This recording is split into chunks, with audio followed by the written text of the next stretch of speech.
Hi, my name is TechDave, and today we're looking to see if the Lenovo ThinkPad x270 is of any use and to do a little brief overview look at the device in the year 2025.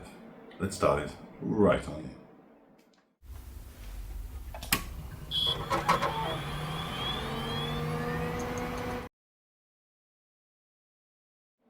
Right, so before we go any further, let's see, I'm currently on 1,700 and something or other subscribers. Let's see where we get to. This is a little channel update type thing for you. So I'm 1,738 subscribers.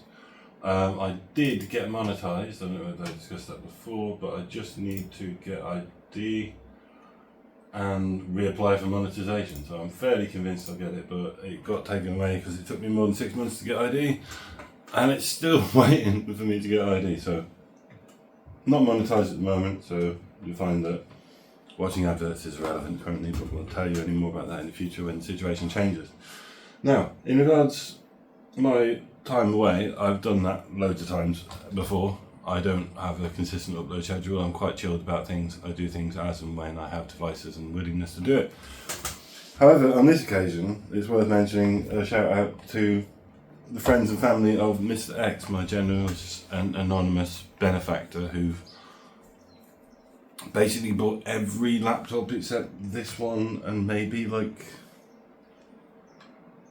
I think my x201 and x220. Every other laptop that's ever featured on this channel has either been sold to me or bought by and then me paid back my anonymous generous benefactor. Now he's going to remain anonymous, but the reason I'm mentioning him is that he sadly passed away last month, and that's really messed my head up, and I just wanted to make a bit of a thing about just the money side of it is irrelevant. My income is fine now.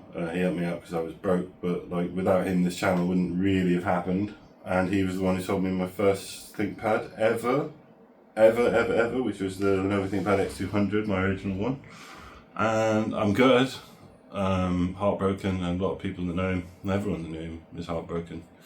But that kind of has put a dampener on my life probably for quite some time. But that said, he put all this time and effort and money into supporting me in a lot of ways to get the channel going. So I figured it's probably worth giving a little tribute to him and to honour him by not giving up, not sacking off the channel like I was considering doing, and trying to make something of it. So there's a little shout out to Mr. X, my anonymous benefactor, before we move on. And yeah, so I'm going to cut there and then we'll go into more details about the laptop, but I just thought it was probably worth mentioning that because my head has been really messed up and that's why I've not been about so much. So right, on back to your regularly scheduled programme. So that's my nose. Let's take a closer look at the device. Beautiful. So as you can see just off here, there's a docking station. That's the original battery. I'll go over the specs I got it with, but that's the 3-cell battery. The docking station, which, yeah, let's look at that quick, just to tease, just to mess with your heads a little bit. So we've got the docking station, we've got VGA, DVI without the VGA connectors, DisplayPort ×2, HDMI, power, Ethernet 3 USB 3, 3 USB 2, one of which is always on, so you can charge it even from the dock. We've got headphone, microphone jack, Kensington lock, and lockable with keys. I don't know what I did with the keys, but it did come with keys, which was cool. And no power supply, so it was reasonably cheap, so I've got that. The original 3-cell battery. Now, back to the device. Let me get you in better position. I hope this isn't scraping too much on the audio socket. Slow it down to see something a bit more up close. Right, so x270, it's actually pretty nice. Like the build quality on it's all right. So the faults, let's start with faults. So it's got a cracked chassis there. This trackpad, it's very similar to the T480. It's better than the X280's trackpad by a large margin. It's got this, excuse me, lovely textured feel. It's really nice for gestures, but we'll look at that more. Track point's nice. It's a nice little track point. It's a track point. It's always nice, and it's got the dedicated keys. It's Similar to the x280, it's got like a slightly smaller key form factor, but just as much travel as you would expect from a ThinkPad. I bought mine for £50 and 50 pence, this whole device. So the original specs it says the i5, but I've got i7 written here. Let's go into the BIOS and just check that. It's got the i5 sticker on it, but I'm sure it was an i7. Sorry for knocking the camera. No, Control or Delete. Let's see if we can. It's got Windows 11 on it, so that's why that is the case. I put a drive on it that was in another machine. Little trick: if you want to go include the boot menu, hold Shift when you click Restart.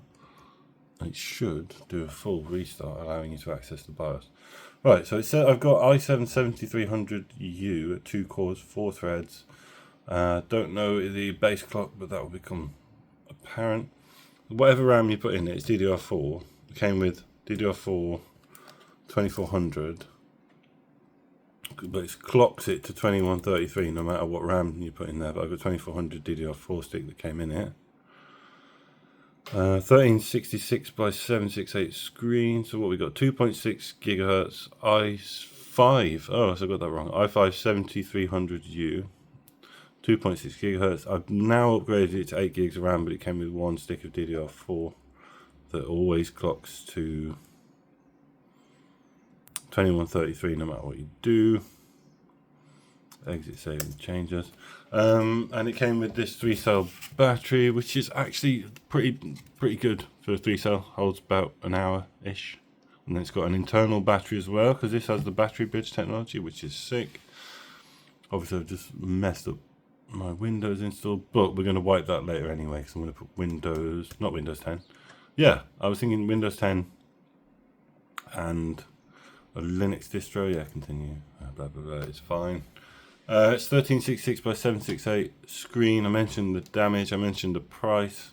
So I upgraded it. Now, when I got it, it had a SATA SSD at 128 gig, and then I put the caddy from my T480. I switched the adapter cable over from the original SATA drive to my NVMe caddy from my T480, because that's rocking a SATA SSD at the moment anyway.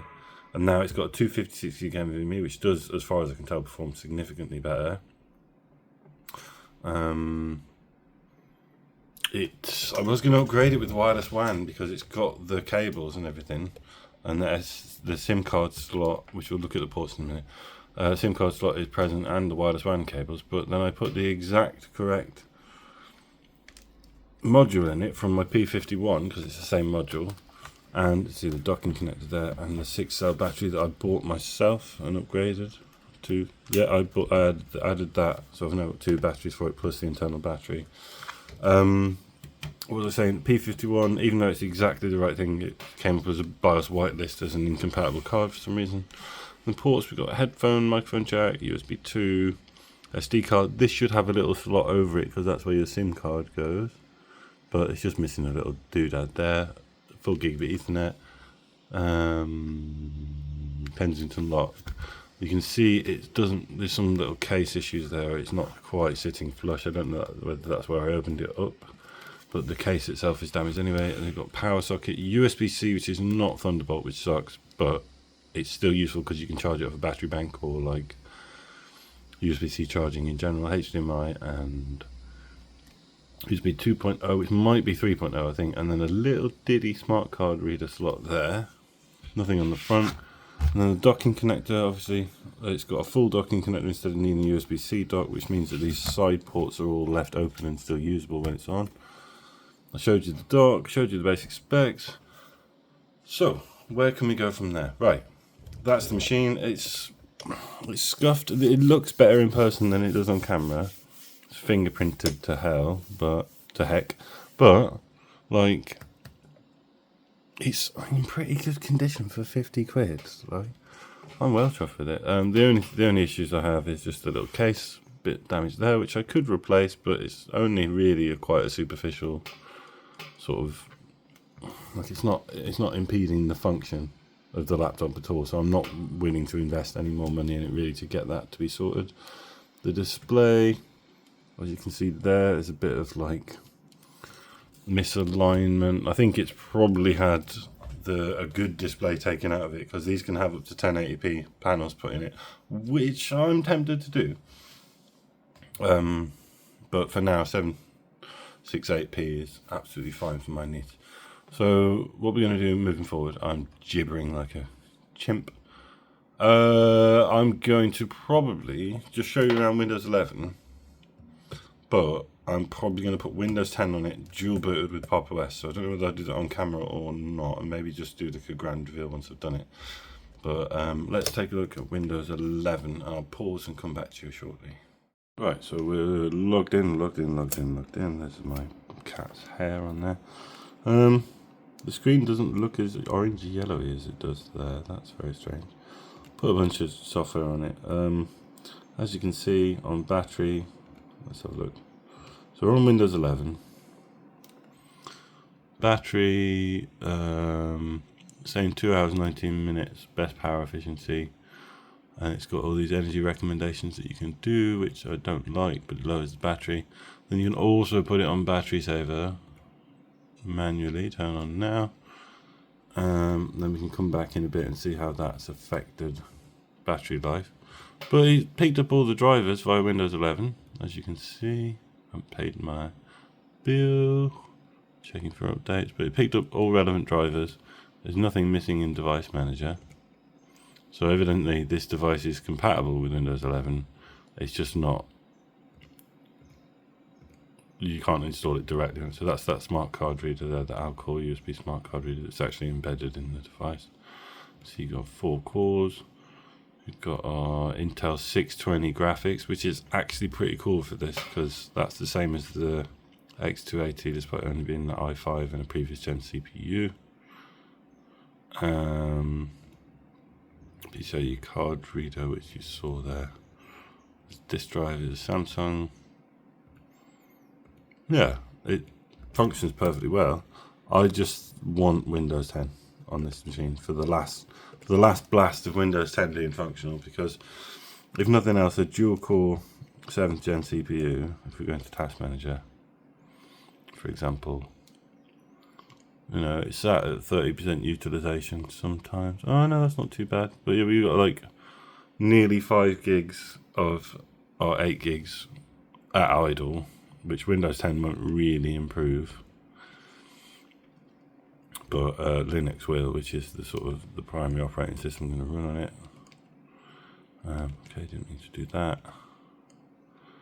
So 4 gigs shared video memory. I did put a 16 gig DIMM in it, but it's just like, to do that I had to strip it out of my P51.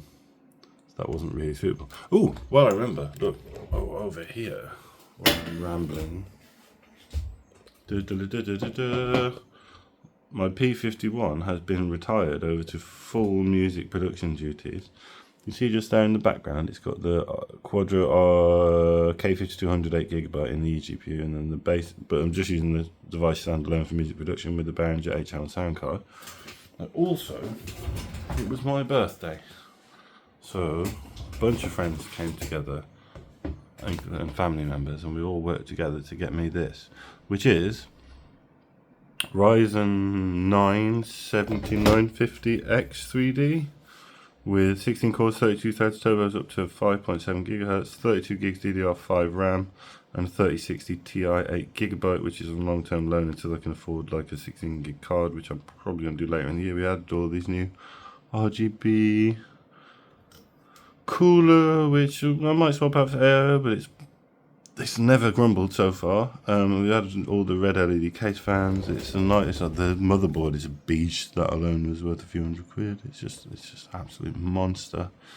So I'm really chuffed with that, and that is where I'll be editing this video. So I just wanted to flex that a little bit. I was going to do a studio tour in my videos, but I didn't really want to go through that too much. However, one last thing, and then we'll move on to the correct installs of Windows 10. Probably Pop! OS, I think, or Linux Mint. I'm going to do 50-50 split of the NVMe, so it's 256 gigs or 128 gig each. But I've also got over here, I've got my little living room area that I built with 3 armchairs for me and my wife and my son, or wife to be and son. We've got that Bazzite PC there, which is an RX 570, i7 3770K, SSD, RAM, RX 570, 8GB, did I say that?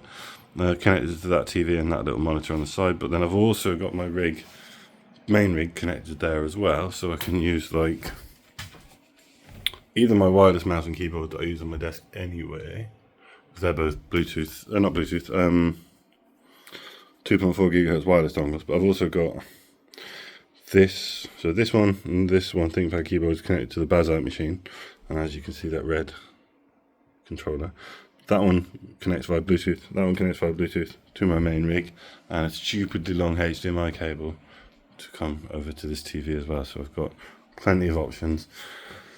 Studio in terms of music is not really studioing at the moment, but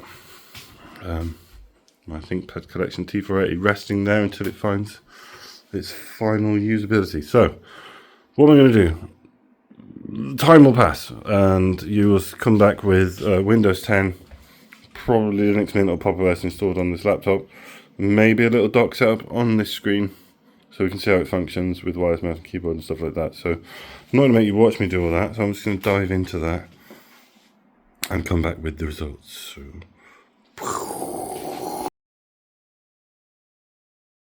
So rebooted, USB stick inserted, we've got Windows 10. Yeah, Windows 10. Right, so Windows 10 is going to be installed directly on there. It should pick up from, let's do Win boot mode. This is Ventoy, so it's a multi-boot USB stick with a bunch of operating systems on it. So we're going to do Windows first. Excuse me, drinking coffee, how rude. Windows first, so that it aligns all the drive partitions correctly for Windows, and then we can add Linux after the fact as a secondary part of the, in the latter part of the drive, so it doesn't mess up booting and everything. So if I recall correctly, which I believe I do, this laptop contains the product key in BIOS, so this should be reasonably straightforward to pick it up directly. So I'm not going to make you watch it, I'm just going to do it, and then I'll show you when it's done. Yeah, so I keep having failures with the Lenovo Vantage, which is fine, but the only thing that's bothering me is that means I don't have the hotkey package. Because I want the on-screen hotkeys for the caps locks and stuff, because it doesn't have any indication as to whether it's caps locked or not, because there's no LED on the caps lock key. So I'm just going to keep tinkering and bashing the way against that in the hope that it works. Otherwise I'll just install it manually from the Lenovo website. Sounds good. Let's see. So that's instance 701, so I don't know why that's happening. Might be because I'm doing Windows updates. So let's ride that out and see what happens. But yeah, we've got the basic Windows 10 install sorted. I'm not going to put anything specific on it. It's probably just like coding-y related things, because I'm going to probably want to do some coding on Windows, and then Linux for just browsing and chill. So it's done, basically. The Windows 10 install is done. I just need to get some drivers and a few other little bits tinkered and sorted with, so I'll come back to you when that's done. Right, everything is now coming up Millhouse. So I just had to wait for the basic Windows 10 installer to do it. I'm not going to do update to that because I think it's already done for Windows 11, and this won't be staying on Windows 10 anyway, but I already done the Intel management. But it's got the monitor INF file and video driver and the hotkey integration features package setup thing jobber, which is what I wanted. So I'm just doing that, and then probably, hold on, why is my hand so shaky? Right. Power management, did it say power management? Yeah, Lenovo battery, power and battery driver. So that is important too, because at the moment it is very hot to the touch. Well, that's probably because of it's a lot cooler than it was a minute ago when it was installing all the updates. But that trackpad on it's gorgeous. I don't know whether you can see I don't know how to do it justice on camera, but it's got a really nice tactile, smooth feel, similar to my X1 Carbon 4th gen and my T480, which I don't have to hand, but it's a really nice textured thing. And then probably once we've got these installed, Then we'll go in and do Linux Mint with i3 Window Manager. Although I kind of want to try Pop OS, so I'm in an RN. I did think Pop OS originally, but kind of wanted. Yeah, I don't know. I'll figure it out and let you know. Might be Pop OS, might be Linux Mint. So I'm just going to wait for these drivers to install, and then I'm just watching the footage back. It seems to be reasonably good. Just enjoying the studio, and then I'm trying to think how I can integrate this setup. So probably going to install. The next thing I'm going to do probably is install Parsec, and then Linux, then Parsec and Linux, and then make a little docking station setup. So I'll see you shortly.